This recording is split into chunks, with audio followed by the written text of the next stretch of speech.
You're not nervous. I'm nervous. Well, no one listens to the show. Don't be nervous. I never do radio. I'm nervous. Dude, you speak to like millions of dudes all across Canada every single night. You can see her on SportsCenter. She's so good at what she does because you had personality and flair. You don't just report to sports, and I like that. And I wish I could say your last name. Natasha Staniszewski? You're way too kind. Staniszewski. Staniszewski. Yeah.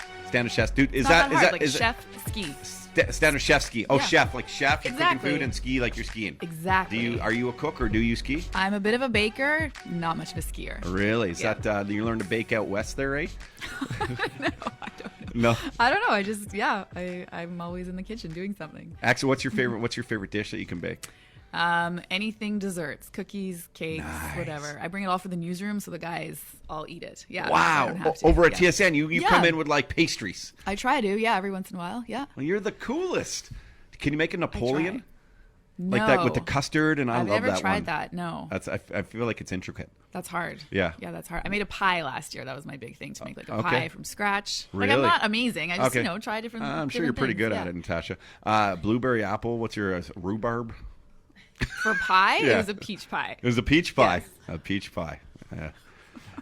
Are we okay with that? Awkward. Walked right into that. Natasha, thank you for joining us. We bumped into each other at events here and there, and then Jay Brody and I, actually Roddy as well, of course, we had the pleasure of being a part of the TSN family, doing shows over on TSN 1050, and we're still very connected, and I'm sure we'll be back doing stuff with them on top of obviously here every day at SiriusXM. What a great family to be with the TSN, that whole crew. Is this beyond your wildest dreams? It's awesome. I mean, obviously, I love my job because I just sit there and I talk about sports. But the people that I work with, they make all the difference, right? It's always about the people you work with. And we've hired a whole bunch of new anchors recently over the last year.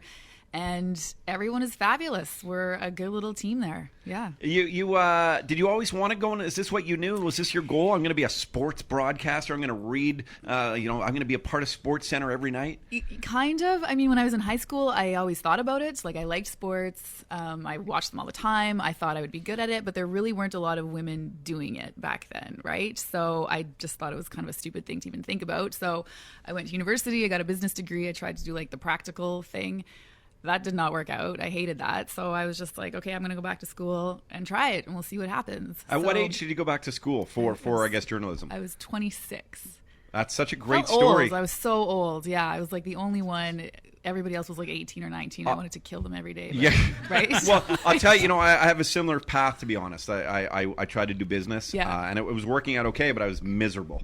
I went back to school at 27 for radio and Okay. TV over at Seneca, which is one of these schools where they teach you nothing, but I don't know. But anyway, and then everyone was like 18 or 19, and they were driving me crazy as well. But the one advantage, at least that I thought, and I wonder if this holds true for you, Natasha, is that it was nice to know that like I had no more, I couldn't fail anymore. So I had to like focus and take advantage of the studio time and really take it all in, while the rest of them really weren't doing much. So in a way, after it ended, there was less competition to succeed.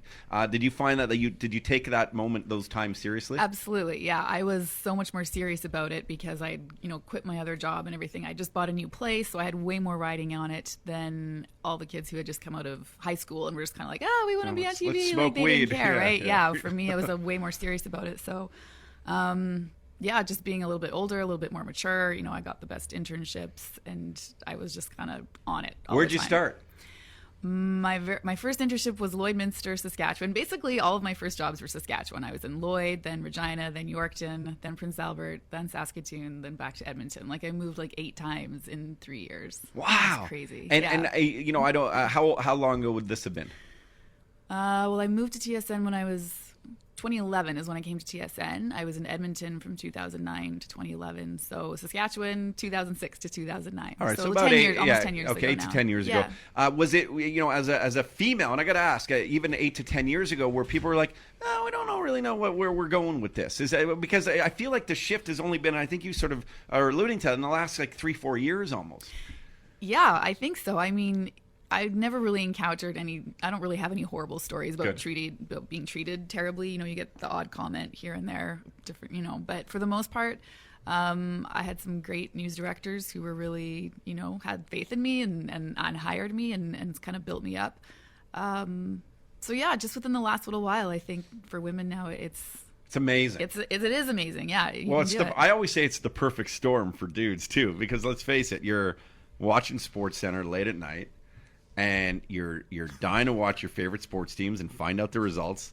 And then you look up and you don't have two balding men reporting it to you anymore. Like you actually have someone like, oh, nice. Like I don't need to see as many of the highlights either. I really think it's the perfect storm. And it's I just love there's more personality there. It's more realness. It's more authentic, because it's fucking ridiculous to think that women wouldn't have been sports fans. Of course. I think it's about having the best people up there, whether it's a woman or a man, right? And having a guy and a girl up there too makes it interesting too. Just having, like you said, the different personalities, the different kind of dynamic, I guess, between the two. Cool, Roddy? I always have two questions that I ponder when I'm watching sports casting. Okay. All right. One is, are they wearing pants? Oh, come on. Two is, if you get like a sports update that comes in, is it all teleprompter, or do you have to improv that sometimes? We have to improv that sometimes. Yeah. We have a producer in our ear who's kind of helping us sometimes with breaking news, like this just happened, so just kind of say this, and this. But most of the stuff is teleprompter, but once in a while things come in and you just gotta spout it off. Further to the pants question. Thank you. Sure. Is anyone like just doing the suit jacket and then at the bottom is just like yoga Joggers? pants or joggers? I mean, I used to do that in CTV Edmonton, or actually even here. We didn't have the full length shots till just recently, right? So you could wear whatever, like you have to look good on top, but then on the bottom, guys all the time will wear shorts or running shoes or whatever. Wow, Fantastic. business in the top and yoga at the bottom. Exactly. I like that. Yeah. That's fantastic. And it adds to comfort. Totally. Yeah. But now we have, like I said, we have all the full length shots, so now we have to look good on the top and the bottom. Now, when did you start at TSN? 2011, almost, so 4.5 years ago. Cool. And what was your original? What were you hired to originally do? Natasha Staniszewski. Yep, I was hired. Actually, I came over. I never really wanted to come to Toronto, to be honest. Like Really? TSN was not my goal. I just wanted to get back to Edmonton and cover the Oilers and the Eskimos. And I did that, and that was good. But then I kind of stalled a little bit, and then I ran into Mark Milliere. I don't know if you know him. He's one of the higher ups at TSN, and they needed someone to replace Jennifer Hedger for a year for her mat leave. Okay. So he basically invited me to come down for an audition, and he offered it to me, and I thought, why, I have to take it, right? Like the opportunity just fell in my lap. So I thought, okay, what the heck? We'll try it for a year, see what happens. And 4 years later, here I am. That's fantastic. And were people like, I don't know what it's like to be a sports broadcaster, but would you get emails like, "Oh, we're so happy you're here," or like, "What happened to Jennifer?" Like, do you instantly build a big fan base? Oh, I wouldn't say instantly. Okay. Yeah, you get a lot of hate. Really? From the beginning. Oh, yeah. Are people just so set in their routines? You know do you think what that's people why? are like on Twitter I don't know. and stuff, I'm too right? old. Why do they hate for? Like what? I don't know. How can you Well, hate Natasha? Yeah. Like you're beautiful, anything. you're smart, you're cool. Your hair's too big. Your shirt No is way. too ugly. You're, Really? Oh, yeah. You don't know what you're talking about. You didn't. Oh, yeah. You really? Well, you guys sport- don't. You Well, guys no, must- because sports, it's one of those things where you're not doing like you have a great gig. It's a great job, but it's not your fault if the Blue Jays lose. You're basically telling the news to people. Yes. So why would they be upset at you? Well, right? they pick on how you look. Oh, that's That's horrible. tough. Is that hard? Like is that ever Yes. emotionally difficult? Yeah, I'm way better at it now than Good. I used to be. But yeah, you have to have thick skin, especially when you first start and you're nervous about everything. And I mean, I didn't really know much about the NFL or even baseball back then, right? I was just covering hockey or whatever. Then I come here where you have to cover, talk about a million more things, and people are just on you. Sports People fans know, are ruthless. They're ruthless. They know when you don't know what you're talking about, and that's cool. That's good, right? But the second you mispronounce a name or something, Yeah, it's not you're a touch dead. goal; it's a touchdown. Okay, like Right. it's, no, but I mean, like people, they get people get absolutely nuts. Yep. Mike, so you felt some of that, and then did you have guys like did Tishin or some of these guys pull you aside and say, "Yeah, who cares about them? Like, just keep doing it. You're doing great." Like, is there a nice camaraderie and leadership there? Yes, people for sure. Yeah, it's like I said, we're a good team. Everyone's really positive.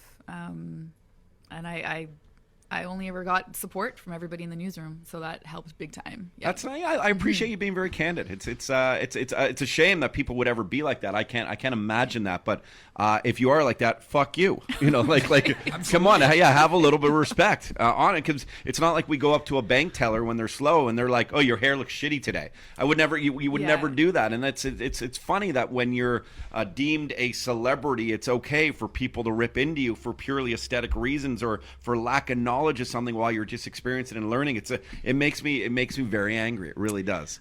People are anonymous on Twitter, right? They can say whatever they want, and there's no accountability. They can also try and pick up a lot of people when you're anonymous, right, Jay? Yeah, that also happens.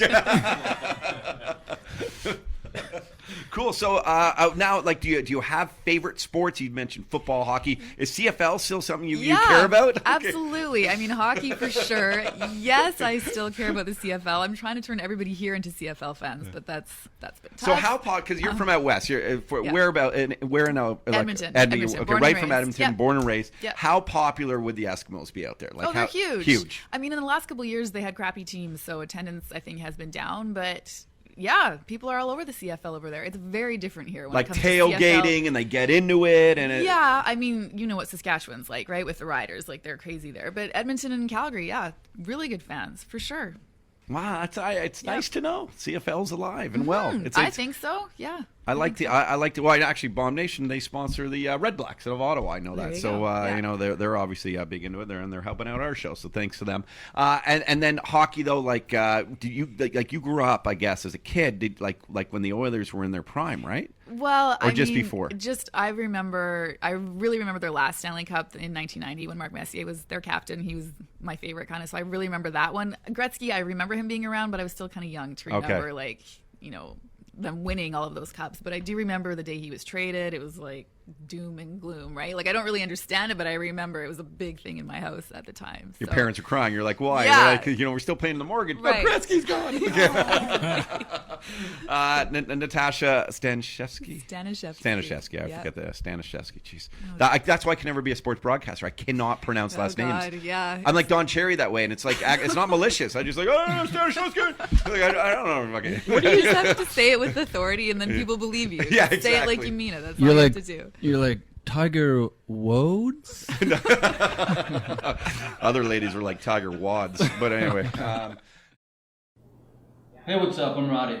Subscribe to our channel. You're gonna love it. For the rest of this episode, you gotta check out our podcast online on the website. Go check it out. You won't be disappointed.